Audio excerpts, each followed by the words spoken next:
Viva Voz, com Vera Magalhães.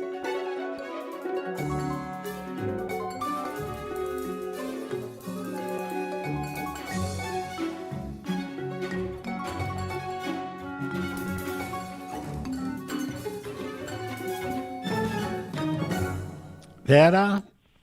Oi, Sardenberg, boa tarde para vocês, para todo mundo que nos ouve, que também assiste o CBN Brasil. Boa tarde, Vera. Bom, Vera, o assunto é a política, a questão generalizando a questão do nós contra eles. Hoje o Lula voltou a falar disso lá na Bahia, dizendo que o Congresso está defendendo o interesse dos ricos e que ele, quando o Congresso, enfim, derrubou o IOF e tal, estava defendendo o interesse dos ricos, e outros membros do governo falando a mesma coisa, e agora também tem aí nos vídeos, né, nas redes sociais, está mais ou menos não, está claramente na mesma linha, né?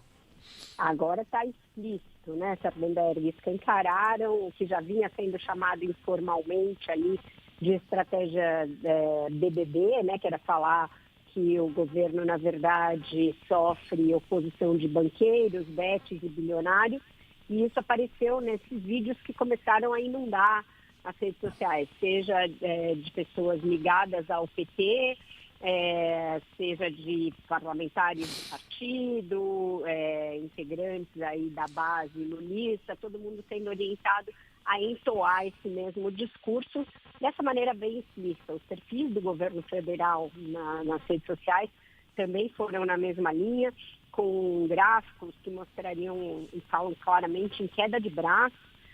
Nessa queda de braço, o governo tem lado, e aí tenta aumentar um pouco o seu lado, colocando a classe média, né? A classe média do lado que estaria puxando a corda para o lado do Lula. E aí isso vem do fato de que ele apresentou o projeto de lei para aumentar a faixa de isenção de imposto de renda para quem ganha até R$ 5.000. Então, com isso, tentando acrescentar a classe média ao seu lado e não só aquele público que é beneficiário dos programas sociais, do Bolsa Família e de outros benefícios. Se vai dar certo ou não, é uma estratégia bastante arriscada.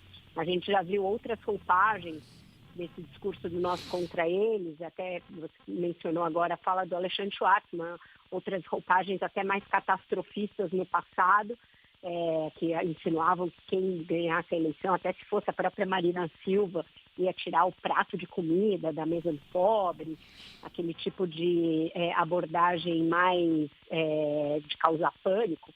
Agora, por enquanto, ainda não se chegou nesse estágio. A ideia é mostrar que o governo tenta promover justiça tributária e que é isso que estaria gerando a reação desses BBBs, aí que são os vilões da coisa, né? Os bancos, as betes e os bilionários, e também o Congresso. O Congresso é o vilão oculto, ainda não apareceu claramente nas peças como um vilão, mas isso está subentendido. O Congresso seria o representante dos interesses desses que não querem promover justiça social e justiça tributária e, por isso, resistirão aos projetos do governo. Eles fizeram alguns testes da receptividade desse discurso, dessas peças, junto aos públicos ali de pesquisas qualitativas. E eles atestam que foi boa a recepção, que houve ali aderência a essa tese e que ela já estaria, inclusive, engajando nas redes sociais. Eu acho que existe aí um risco claro de você escancarar essa disputa e acabar perdendo uma parcela do eleitorado que garantiu a vitória do Lula em 2022. Eu falei sobre isso na coluna de hoje, que é justamente aquela fatia dos liberais clássicos, que não são bolsonaristas, e que votou no Lula mesmo a contragosto, mesmo já tendo dito que não votaria no PT nunca mais, mas para vencer o Bolsonaro. E diante de um candidato menos radical que o Bolsonaro, vindo do campo da direita, essa faixa de eleitorado pode voltar a votar na direita, voltar a votar contra o Lula. Então, acho que existe um risco, sim, embutido na exacerbação desse discurso, mas que o governo, acho que na falta de outra coisa para dizer, outra coisa para mostrar, resolveu encarar o risco e meter as caras nessa estratégia. Então, os vídeos são vários, tem alguns, inclusive, que usam inteligência artificial, naquela estética bem questionável de IA, para mostrar a parcela que paga muito imposto, que seria formada pela classe média e os pobres, e os bilionários ali do outro lado da balança com uma carga bem mais leve e sendo privilegiados ao longo da história, né? Tem um quê de verdade nisso, a gente sabe que a carga tributária é muito mal distribuída no Brasil e que tem isenções que são excessivas e que atingem grupos que nem sempre colaboram tanto para a economia, mas a gente também sabe que esses discursos tendem a ter um limite em termos de adesão do público e em termos de eficácia nas urnas. Então, vamos ver aí nas próximas semanas o que as pesquisas captam em relação a como foi digerida essa nova estratégia, né? Uhum. Tá certo. Vera Magalhães, obrigado, Vera. Bom, enfim, assunto vai ficar rodando aí, mas 2006, viu, também, velho? Vamos estar aqui falando essa cantilena, isso que é o duro da antecipação muito grande dos processos eleitorais. Exatamente, o que eu ia falar é que, na verdade, a gente está rodando. E o ponto que eu ia levantar com você, rapidamente, se você puder, é que nós temos a possibilidade de uma paralisia das ações governamentais, porque tudo que o governo está querendo fazer, essas medidas todas que o governo tem proposto, eles dependem de passar pelo Congresso. Exato.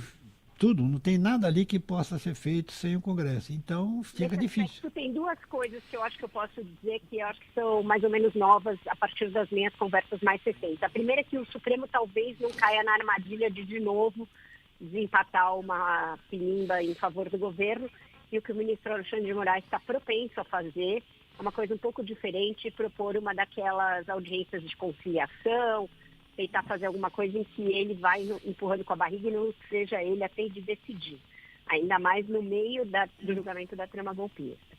E a outra coisa é que o governo acredita muito que o Congresso também vai ficar um pouco com a faca no pescoço. Até agora o Congresso só pôs a faca no pescoço e agora vai ficar um pouco com a faca no pescoço, porque já ganhou alguma adesão da sociedade essa tese de que eles aumentam também os gastos e que eles só pensam neles, por exemplo, em projetos como aquele que aumentou o número de deputados. E, além disso, o governo acredita que mesmo com o Arthur Lira segurando, aumentando a fatura, etc., o Congresso não vai ter como votar contra a isenção de imposto de renda para quem ganha até R$5.000, porque isso vai ser o CQD, ali, como queríamos demonstrar, de que eles não ligam para a maioria da população brasileira, para quem está no corre, para quem é assalariado, e só estão mesmo defendendo os interesses dos BBBs. Então, eles esperam que com essa jogada eles também consigam ter uma contraofensiva em relação ao Congresso, a conferir se vai funcionar.